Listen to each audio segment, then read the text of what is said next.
जय मसीह की। मैं आप सभी को यीशु मसीह में पवित्र सलाम कहता हूं। सभी को प्रेज द लॉर्ड, हालेलुया। 2 साल पहले, करीब 2 साल पहले यीशु मसीह के आगमन पर मैंने बात करना चालू किया था और उस पर मैंने कई वीडियो भी अपलोड किए हैं। कुछ वीडियो अपलोड किए, कई नहीं, कुछ किए हैं और काफ़ी करना है। उन वीडियो को सुन करके आप आशीषित हो। जिन्होंने सुना है वे आशीषित हुए होंगे, जिन्होंने नहीं सुना है आप सुनिए और देखिए, आशीषित हो जाइए। जब मैंने इस विषय पर बोलना चालू किया था उस समय तीसरे वीडियो में हमने मत्ती की किताब से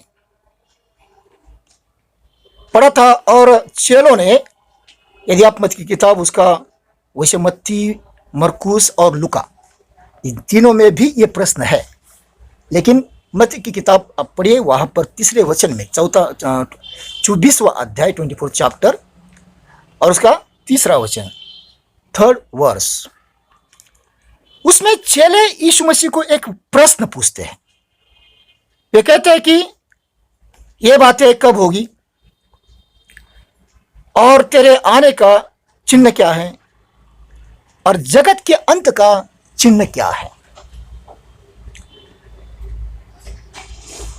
अब ये बातें, मतलब यीशु ने कहा था कि ये जो इमारत, तुम सुंदर सी इमारत देखते हो, चीरे पर चीरा नहीं रहेगा, ऐसा समय आता है। तो समय आया, मंदिर नष्ट हुआ, वो बात पूरी हो गई। फिर यीशु को चेलों ने पूछा था कि तेरे आने का चिन्ह क्या है, आने का चिन्ह। अब यीशु मसीह के आने का चिन्ह जो वो पूछते हैं, और मैं इसमें जब बात कर रहा था तो आगे चल करके मैं रैप्चर पर मैंने कुछ बातें की, क्योंकि यीशु मसीह का आना किस तरह से होगा इस पर बात करते समय, कि उसका आना जो है 2 भागों में होगा, 7 साल के पहले और 7 साल के बाद में। इस पर हमने चर्चा की है, आप वीडियो में सुन सकते हैं। अब जब यीशु मसीह को यह पूछा गया कि तेरे आने का चिन्ह क्या है, यीशु मसीह ने, ये जो 24वां अध्याय है आप पढ़िए, काफी कुछ कहा है अंत के दिनों के विषय में और 7 सालों के विषय में भी कहा है। हालांकि रैप्चर के विषय में भी कहा है, लेकिन मतलब उतना स्पष्ट वचन नहीं है, लेकिन रैप्चर के विषय में कहा है। वचन रैप्चर बाइबल में नहीं है, उठाए जाने के विषय में, कलीसिया को ले जाने के विषय में कहा है। और मेरे वीडियो में इस बात को आप थोड़ा सा देखेंगे, आगे चल करके ये बातें स्पष्ट होगी। लेकिन यीशु मसीह के आने के विषय में, जब चिन्ह के विषय में जब यीशु मसीह बात करता है, तब आपको अचंभा होगा यीशु मसीह वहां पर क्या कहता है। आगे चल करके अगर उसी अध्याय को आप पढ़ना चालू करेंगे, 24 chapter of the book of Matthew 24 chapter, उसको अगर आप आगे पढ़ेंगे तो वहां पर यीशु मसीह क्या कहता है। सॉरी, क्या कहता है? वो कहता है, यीशु ने उनको कहा, उत्तर दिया, सावधान रहो, कोई तुम्हें भरमाने, मैं वापस पढ़ता हूं। यीशु ने उनको उत्तर दिया, सावधान रहो, कोई तुम्हें न भरमाने पाए, क्योंकि बहुत से ऐसे होंगे जो मेरे नाम से आकर कहेंगे मैं मसीह हूं, और बहुतों को भरमाएंगे। तुम लड़ाइयों की चर्चा सुनोगे तो घबरा न जाना, क्योंकि इनका होना अवश्य है, परंतु उस समय अंत न होगा। क्योंकि जाति पर जाति और राज्य पर राज्य चढ़ाई करेगा, और जगह जगह अकाल पड़ेंगे और भूकंप होंगे। अब यहां पर यीशु मसीह कई बातें बताता है। अब इन सारे बातों को विस्तार में हम बाद में देखेंगे, लेकिन जब वो कहता है कि सावधान रहो, तुम्हें कोई भरमाने न पाए। हम बाइबल में आप पढ़िए, ये खुद यीशु मसीह का चेला यूहन्ना कहता है कि बहुत से झूठे मसीह उठे हुए हैं। तो चेलों के समय में तुरंत यीशु के स्वर्ग में चले जाने के बाद वहां पर काफी झूठे मसीह आ चुके थे। एंटी क्राइस्ट का आत्मा काम कर रहा था, और अभी दुनिया के कोने कोने में काफी लोगों ने अपने आप को मसीहा घोषित किया है। उसमें से काफी लोग मर चुके हैं। हमारे यहाँ पर भी रजनीश बाबा ने एक बार अपने आप को कि मैं ही मसीह, उनकी एक किताब मैंने पढ़ी थी बहुत साल पहले। ऐसे मेरे द्वारा एक जो रजनीश के चेले थे उनको मैंने सुसमाचार सुनाया। उनके घर में बहुत बड़ा चमत्कार हुआ। उनकी बेटी बहुत बीमार थी, प्रार्थना से वो तुरंत ठीक हो गई। तो उन्होंने बाइबल पढ़ा, वो मसीह में आ गए। तो उस दरमियान एक किताब मैंने पढ़ी थी कि रजनीश किस तरह से अपने आप को मैं ही यीशु मसीह हूं यह सिद्ध करने की कोशिश कर रहे हैं। उस किताब के अंदर ये मैंने पढ़ा था। हालांकि अब इस बात पर मैं, लेकिन काफी लोगों ने अपने आप को मैं ही मसीह हूं, मैं ही यीशु हूं, यीशु का मेरा दूसरा अवतार है, जन्म है, इस तरह से अपने आप को प्रेजेंट करने की कोशिश की है। तो उस समय से लेकर के आज तक ये सारी बातें होते आ रही है, युद्ध भी होते आ रहे हैं। लेकिन यीशु मसीह ने आगे चल करके कहा कि यहां पर अंत नहीं होगा। कहां पर? कि लोग अपने आप को मसीहा घोषित करेंगे, बहुत सारे युद्ध हो गए। यीशु मसीह हमें यह बताना चाहता है कि यह सारी घटनाओं के घटने पर भी वहां पर अंत नहीं होगा। उसके बाद में उसके आगमन का दूसरा स्टेज चालू हो जाएगा। उसके आगमन का दूसरा स्टेज चालू हो जाएगा। वो क्या है? वो ये है कि बहुत सारे अकाल पड़ेंगे। अकाल बहुत सारे अकाल पड़ेंगे। अकाल का मतलब यह है कि लोगों को खाने पीने की किल्लत हो जाएगी।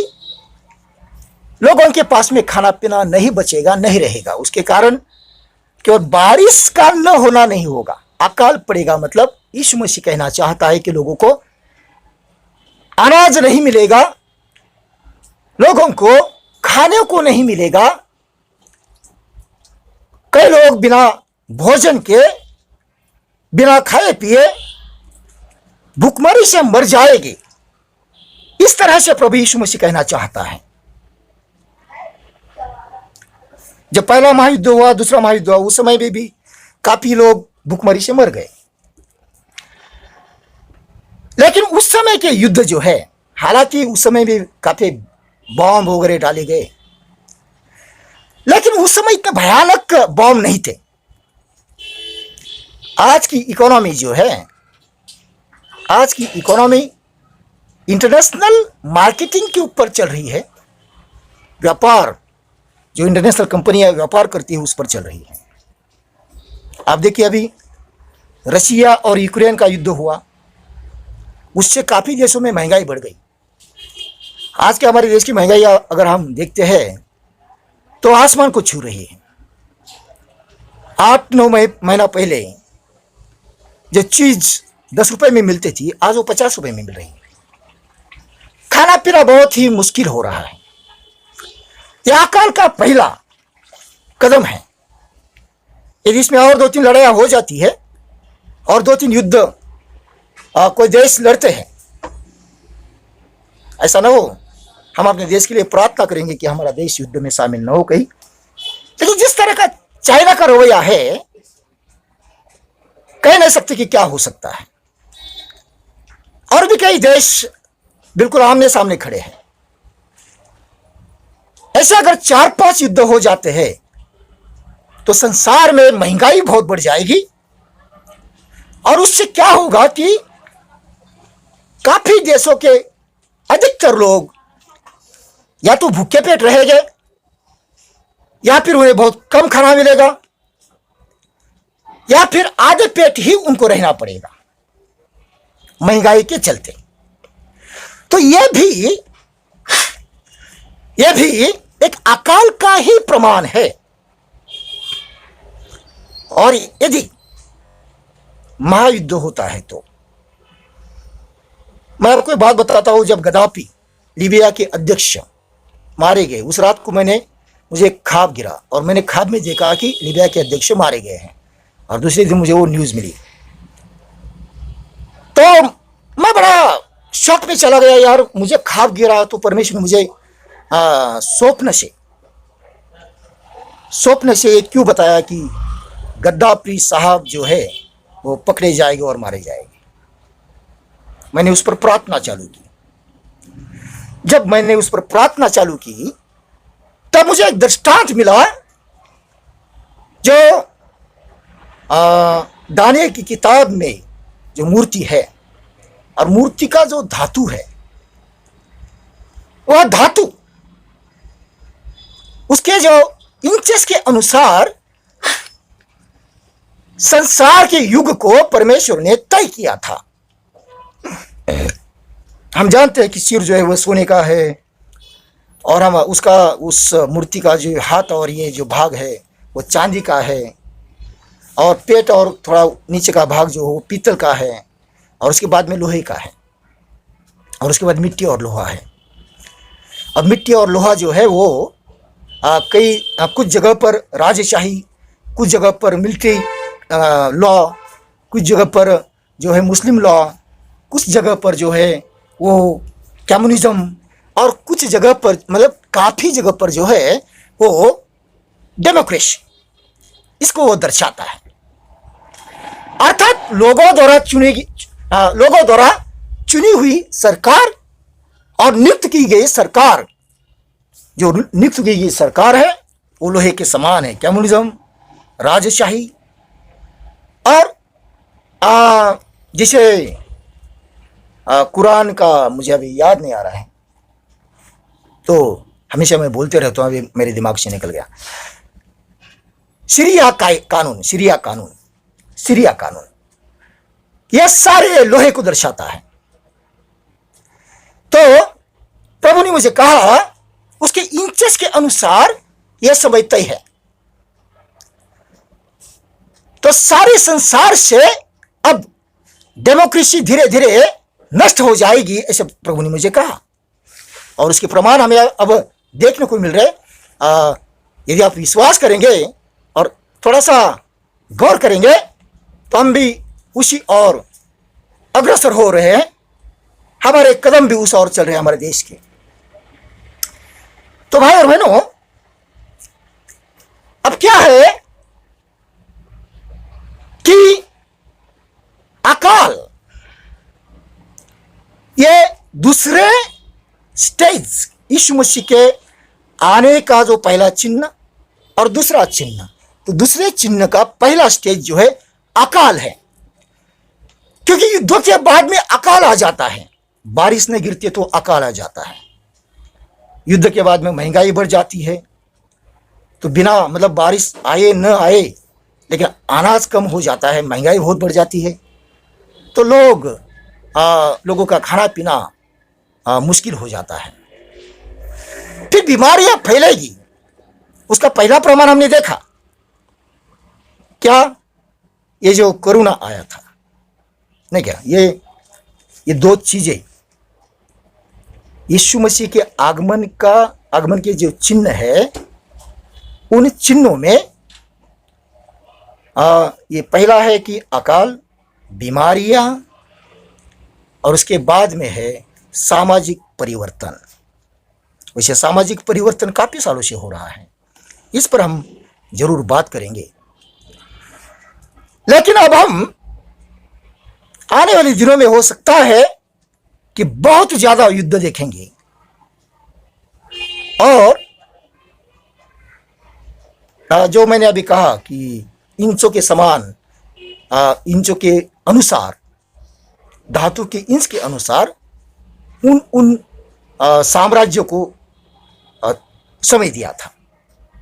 जैसे मेसोपोटामियम साम्राज्य, उसके बाद में मेदिया पर्शिया साम्राज्य, एम्पायर, और उसके बाद में रोमन एम्पायर, और एम्पायर, और उसके बाद में फिर ये डेमोक्रेसी मिली जुली। उनका एक समय तय किया गया है, और डेमोक्रेसी का समय खत्म होते आ रहा है। मैंने कई दिनों तक इस पर प्रचार किया, लोगों को सावधान किया, और उसके बाद प्रभु ने मुझे एक दृष्टांत दिया। प्रभु ने कहा कि 4 बातों में से एक बात होना तय है। पहली बात यह है कि एक बहुत बड़ा ग्रह पृथ्वी की ओर आ रहा है। अगर वो पृथ्वी के निकट से भी जाता है तो पृथ्वी पर बहुत बड़ा नुकसान होगा, काफी लोग मरेंगे। लेकिन प्रभु के लोगों के प्रार्थना के कारण वो टल जाएगा। लोगों ने प्रार्थना किया, वो ग्रह टल गया। उसके बाद में प्रभु ने कहा कि हो सकता है कि बहुत बड़े सुनामी आएंगे, और उस समय कुछ साइंटिस्ट लोगों ने कहा था कि बहुत बड़ी भयानक परिस्थिति हो रही है, सुनामी आ सकती है। लोगों ने प्रार्थना किया, सुनामी भी टल गई। और ग्रह यदि हमारे सूर्य कक्षा से भी चला जाता तो भी हमारे यहां पर सुनामी आ जाती, लेकिन वो दूसरे कक्षा में चला गया। और तीसरी बात, या तो मेरा आगमन होगा, मैं अपने लोगों को लेने के लिए आऊंगा। यदि मैं समय बढ़ा करके देता हूं तो फिर तीसरा महायुद्ध होगा। महायुद्ध होगा। प्रभु ने मुझे तीसरा नहीं कहा, लेकिन हम तीसरा कहते हैं क्योंकि दो हो चुके हैं। महायुद्ध होगा, और उस महायुद्ध में करीब करीब संसार के 400 से 500 करोड़ तक, या 300 से, मतलब प्रभु ने कहा कि आधी से आसपास की आबादी जो है उस युद्ध में मर जाएगी। मैंने करीब करीब 1.5 साल तक इस पर संदेश दिया था, और उसके बाद में फिर ये कोरोना वगैरह आया, और बीच बीच में महायुद्ध के बड़े बड़े बादल छाते थे, और वो निकल भी गए। लेकिन अभी हमारे सामने 2 बातें तय हैं। या तो प्रभु समय बढ़ा के देगा, 50 साल 100 साल, जो भी उसके हृदय में होगा, लेकिन ऐसे ही समय बढ़ा के नहीं देगा। बहुत बड़ा युद्ध होगा, और बहुत बड़े युद्ध के बाद में फिर परमेश्वर समय हमें बढ़ा के देगा, लेकिन ये डेमोक्रेसी उस समय नहीं रहेगी। उसमें कुछ चेंजेस आ जाएंगे। अब वो क्या हो गए वो बाद में पता चलेगा। लेकिन बहुत से युद्ध हमारे सामने हैं। यदि यीशु मसीह के आने में यह है पास में है, तो उसके पहले युद्ध होगी, बहुत बड़ी युद्ध हुई। और उसके बाद में बहुत बड़े अकाल गिरेंगे। उसके आने की चिन्ह है ये, उसके आने के बाद नहीं, उसके आने की चिन्ह है। 7 साल के पहले उसका जो आना होने वाला है, उसके पहले की यह चिन्ह है। आप समझ जाइए। यीशु मसीह का आना कब होगा हमें पता नहीं, उसने कोई समय नहीं बताया, लेकिन कुछ चिन्ह है जिससे हम पहचान सकते हैं। तो यह चिन्ह है। और यदि तीसरा महायुद्ध हो जाता है तो फिर समझ जाना है कि परमेश्वर ने समय बढ़ा के दिया है, लेकिन हम बाइबल के अनुसार जाएगी।